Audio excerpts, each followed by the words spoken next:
Indo Nepal বর্ডারের কাছে ধরা পড়েছেন।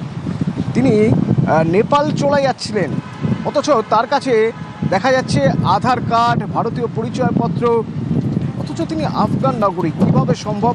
কোথায় তাকে কিভাবে ধরা হলো? প্রথমে জানবো। আমার সঙ্গে বিশ্বজিৎ আছে। বিশ্বজিৎ, দেখো, মূলত ভারতীয় নথিপত্র নিয়েই এই আফগান যুবক, তিনি কিন্তু নেপালের পথে যাচ্ছিল তার ভারতীয় এক বন্ধুকে সঙ্গে নিয়ে। এবং সেই মতোই তিনি যখন পানি ট্যাঙ্কি অভিবাসন দপ্তরে যান, সেখানেই এফআরও দপ্তর থেকে তার বিরুদ্ধে লুকআউট নোটিশ জারি থাকায় তাকে আটক করা হয় এবং প্রাথমিক জিজ্ঞাসাবাদে বেশ কিছু নথিপত্র পেয়েছে হলদিবাড়ি থানার পুলিশ। মূলত যেটা জানা গিয়েছে যে আফগান যুবক হয়েও তিনি একেবারে জাল নথিপত্র মাধ্যমে ব্যবহার করে ভারতীয় একাধিক নথিপত্র তৈরি করেছে। ভারতীয় আধার কার্ড, ভোটার কার্ড থেকে শুরু করে ড্রাইভিং লাইসেন্স, এমনকি ভারতীয় পাসপোর্ট অব্দি রয়েছে এই ধৃত আফগানিস্তানের যুবকের কাছে। এবং তার সঙ্গে যিনি গ্রেপ্তার হয়েছেন তিনিও কিন্তু ভারতীয়।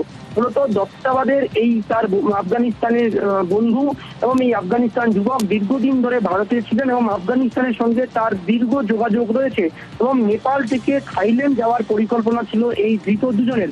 আজ তাদেরকে শিলিগুড়ি মহকুমায় তোলে 14 দিনের রিমান্ডের আবেদন জানাবে হলদিবাড়ি থানার পুলিশ। মূলত এটাই জানার চেষ্টা হচ্ছে যে কলকাতা থেকে এই দুই যুবক, যার মধ্যে একজন আফগানিস্তানি রয়েছেন, তারা কেন এই হলদিবাড়ি ইন্দো নেপাল সীমান্ত ব্যবহার করতে গেলেন এবং এই রুট ব্যবহার করতে গিয়ে তারা অভিবাসন দপ্তরে তাদের বিরুদ্ধে যে লুকআউট নোটিশ রয়েছে তারা খোলসা করে বলেননি কেন। এবং জিজ্ঞাসাবাদের কিন্তু বেশ কিছু অসঙ্গতি পেয়েছে পুলিশ এবং যার কারণে কিন্তু তাদেরকে জিজ্ঞাসাবাদ করতে কার্যত 14 দিনের আবেদন করবে পুলিশ। এবং এটাও জানা গিয়েছে যে পাকিস্তানের সঙ্গে যোগাযোগ রয়েছে এই আফগানিস্তানের যুবকের, তাই সন্দেহ যে বাড়ছে তা কিন্তু প্রবল। কারণ তুমি জানো যে চিকেন নেক এলাকার মধ্যেই রয়েছে ইন্দো নেপাল সীমান্ত।